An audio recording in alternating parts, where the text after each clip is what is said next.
such an extreme kind of situation? It was because I was hitchhiking in Italy. And why was I hitchhiking? Because I was afraid. And in fact, the first words I ever heard spoken in Italian in Italy were "Hai paura," which means "Are you afraid?"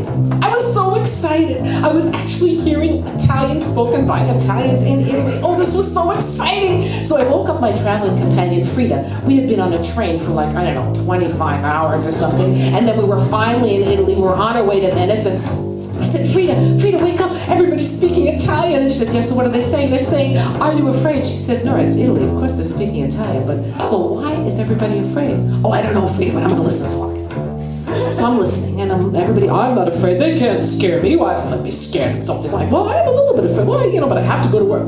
Oh, so, but then the answer was in a newspaper across the way.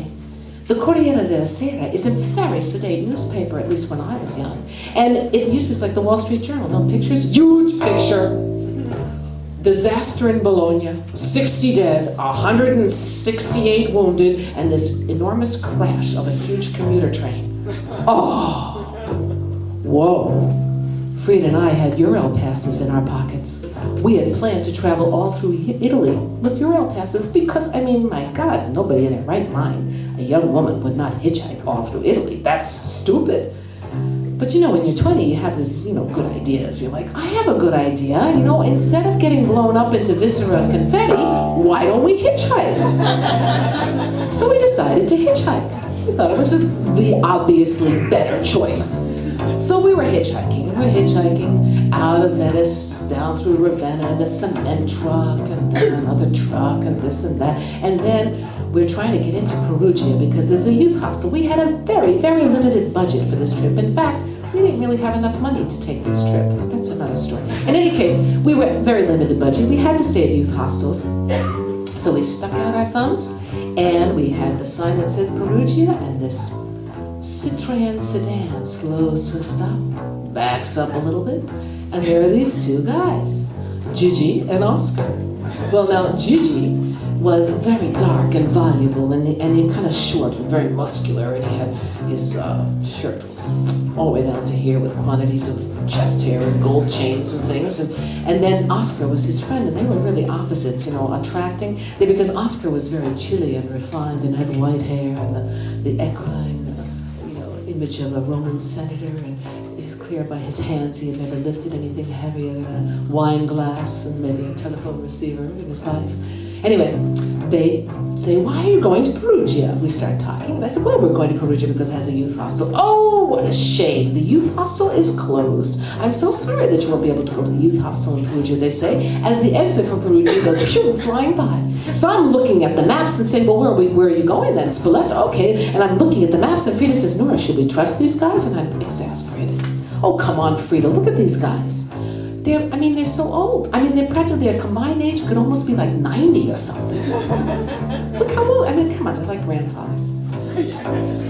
So Frida says, okay, sure, you're the boss, you speak Italian, this is your part. We were going to go all the way through Italy, down to Sicily, and then we were going to take a boat to Tunisia. So we had a long way to get through Italy. So we go with these guys, and they take us to Spoleto. Oh, we'll take care of you.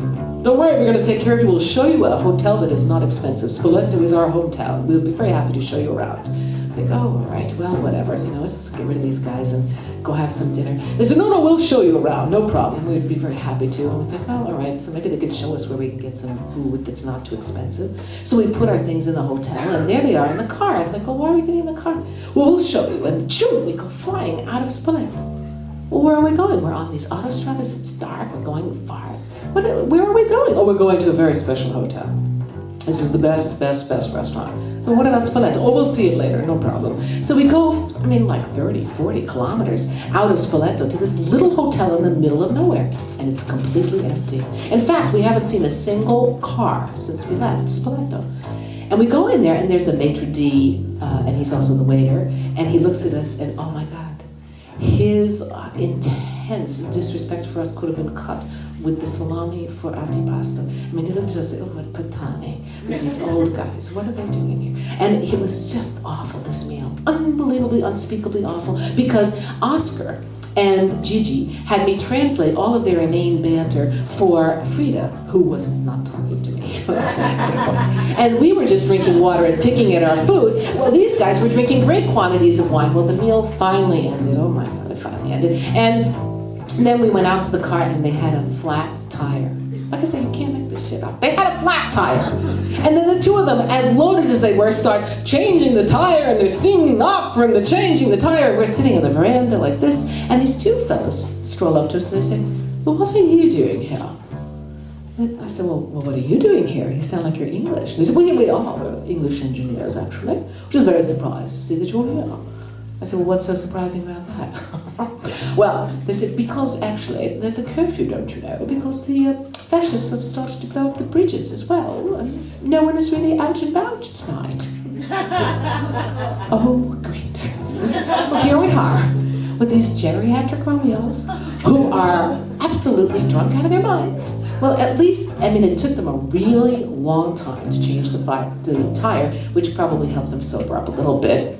So we get into the car. What are we going to do? We get into the car, and we're driving back to Spoleto, and we're... Okay, so that's part one.